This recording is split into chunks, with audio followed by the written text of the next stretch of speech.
again, and we're back with the Plaster Cast Printmaking. This time I'm just going over a Plaster Cast reduction print. Reduction print, for those who may not have sort of delved into this method of printmaking, is where you use the same printing plate, in this case a block of plaster. You carve away a bit. It's usually a relief method, so you might carve away in your lino. You print your first colour, clean up the plate, go back into the same plate and carve away a bit more and print it back onto the image. So you're using your same printmaking matrix to produce the image, going back into it, removing more information each time and printing another layer of colour. Now, because we're in the Plaster Cast series, what I've done here is this is my printmaking matrix. It's a block of plaster. You see that? It's about probably about 2.5 centimetres thick, and it was just cast in the silicone cake mould, which we've been using a lot, so it's approximately 20 centimetres squared. It was cast completely level and flat, very smooth, left to dry really hard, so about 48 hours, 72 hours, and then I started to carve into it with the same tools you might use for relief printmaking. I've used, for instance, this isn't my sort of liner cutting tool, it is a liner cutting tool, but it's a sort of slightly more economical version. I use it because when you're carving into plaster, the blades get blunt incredibly quickly, so I don't use my liner tools, I use spare ones. Treat it just as you would liner cutting. I also use a zester, citrus grater. This is a little dressmaking sort of rotary blade. But anything, and that's used to run across the top surface, anything that removes the top layer of plaster, so you're creating an impression in it. And you can see the print here. This has been built up through 5 different layers of reduction so far. I'm about to do the final layer, and what I'm going to be doing is I'm going to be removing some information here, and I'm going to be removing some information in this area around the bird, and I'm not touching this at all. I like the lime green and the colours going on in there. Just remove the paper. Now, I've been printing onto Japanese paper because it's very easy, you'll see, to hand print. This is a hand printing method. It can't go onto the press. The plaster would crack and crumble and just fall apart. And I've left the ink on from the previous reduction layer to dry. I just find it easier to see what I'm doing. It also helps seal the plaster. And when carving the plaster, please do make sure, if you're doing anything really dusty, that's either done outside, well ventilated area, or wearing suitable face mask protection. And do not blow this off, because that will create a very fine dust. Go outside and brush that off and blow off away from yourself. It's very soft to carve. You have to be careful if you're doing very fine lines, which I'm about to sort of do, because the plaster will crumble. It creates a sort of a crumbly, stony effect in the print, which is actually very unusual but quite beautiful.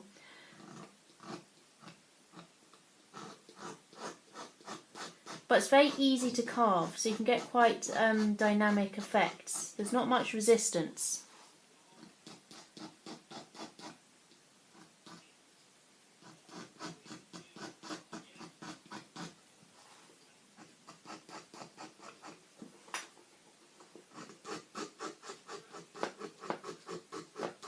You also end up these very beautiful relief surfaces afterwards, especially if you leave the colour on. Okay, just going to gently tap that off, not blow anything yet, and you can begin to see sort of effects that I've been doing on that particular layer of the reduction. I'm just having a quick ponder whether I want to remove some more. I am going to in this area.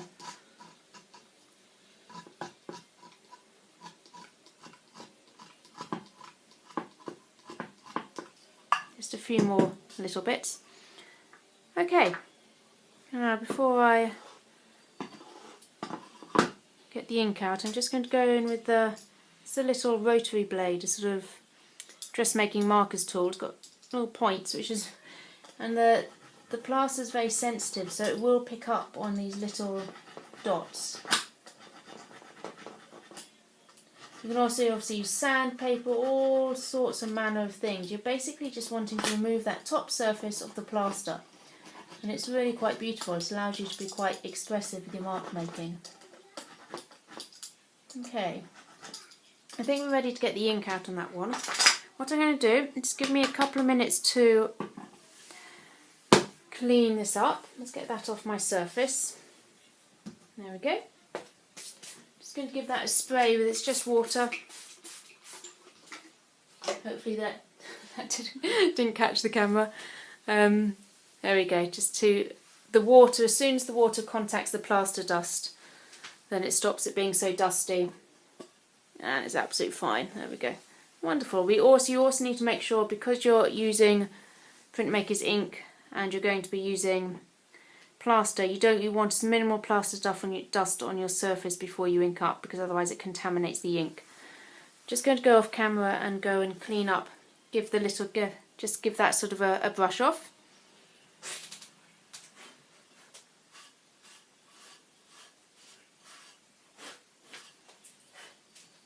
Wonderful. So we're back.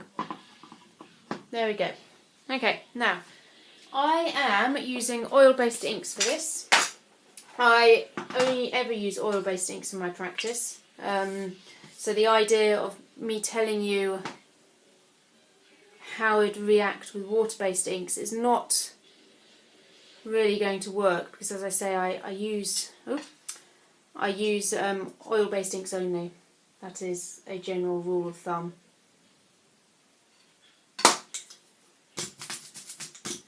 And this is just oil-based relief printing ink. I'm actually doing a blend here, as you can see. It's black through to ultramarine. It's unusual for me actually to use straight from the tub. I'm usually quite specific with my mixes. But for this instance, this is perfect. And you'll notice obviously as well, my roller is marginally smaller than my plaster cast. That is purely because I don't want to get the big roller out. It wouldn't really fit on the screen. So we're just going to roll with what we've got. Now it's tricky to see because they're both quite dark colours. We've got ultramarine over here and a black here. Now I'm wanting... Oh, before I do that, almost forgot that. Hang on. I don't want any ink on that green area, so I'm literally just going to get some tape and mask that off. There we go, that should do. Okay, let me just check my blend. It's so tricky, the ultramarine and the black. Okay, we've got ultramarine there, black there. So we're going like that. So this is the ultramarine area. And then we've got black down the bottom. You can see the roller picks up bits of plaster. Unfortunately, it's one of the disadvantages of the plaster cast method. Even if you seal the plaster or use the natural ink sealing qualities of the ink, as soon as you start carving back into it, so with a reduction, you will kick up plaster dust, and so it will start picking up on your ink.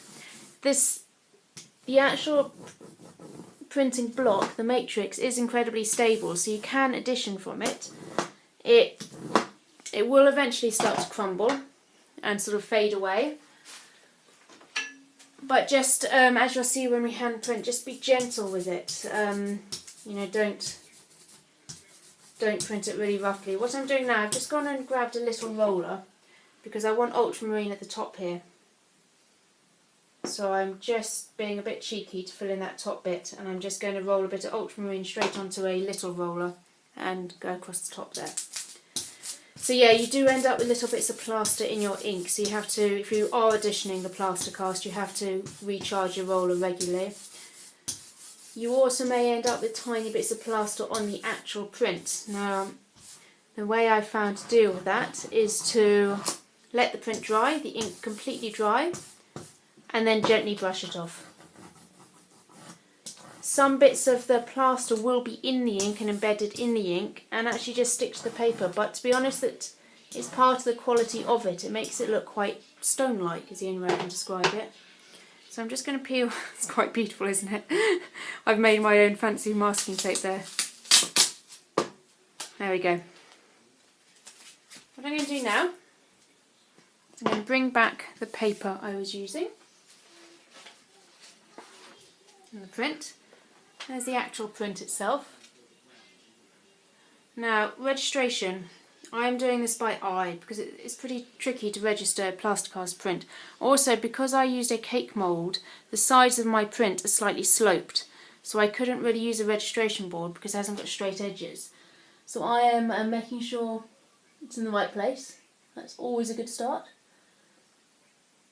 And registering it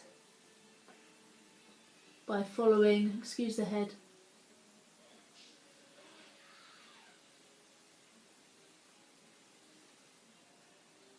the previous colour outline. And I'm printing on a, as I said, a Japanese paper. It allows me not to put too much pressure on the print when hand printing, because the plaster cast is tough, but it still is, when you start removing areas of the plaster cast in your reduction print, it is crumbly, so you need to use a paper that doesn't require too much pressure. And then hand print away.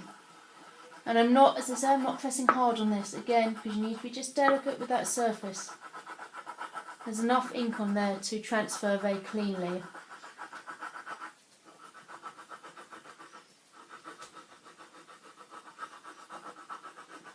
Holding the paper with my non-printing hand.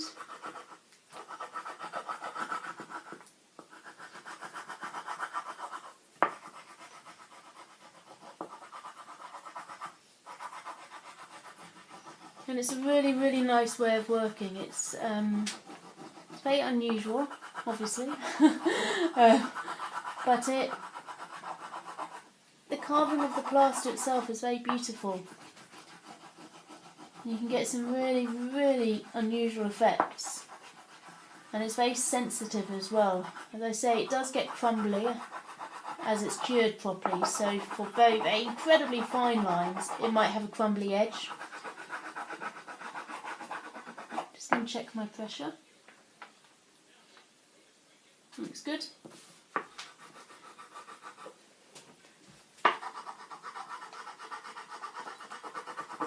And it certainly is a very distinctive type of printmaking. Like, you, looking at the print once it's done, you wouldn't really be able to say it's something else. It's quite unique in its looks. Just getting that corner.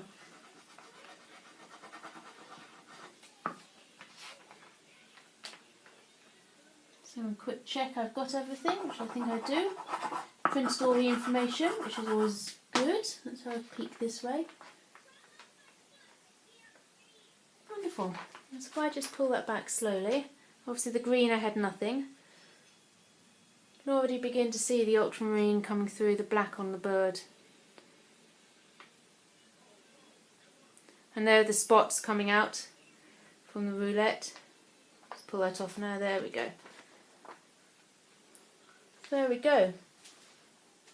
A rather beautiful plaster cast print. What I'll do is, if I just remove the, and as I say, you also end up with these rather glorious chunks of, almost like sweets. They're wonderful, which you wouldn't get elsewhere. I'm just going to hold that up to the camera a bit. There we go. And if you see in the green area, I know it's always tricky on videos, let's see if I can hold it a bit close. There's some really fine detail of a reduction work going on. I think there are 4 layers in that area of the petals, different sort of purples and lilacs. And again, if I just hold it up to the sort of the nest of the bird. Some really, really interesting and lively marks. And this is a series of 3. This was another one. I'll just show you one other one because the third one isn't quite finished. And the plaster block of that one was this, and it's had all its reductions now, so that is a finished block. And again, you can see it's just got that this one especially in the sky. I'm just going to hold it up again. It's got that wonderful stone-like quality. The plaster is kind of mixing a bit with the ink.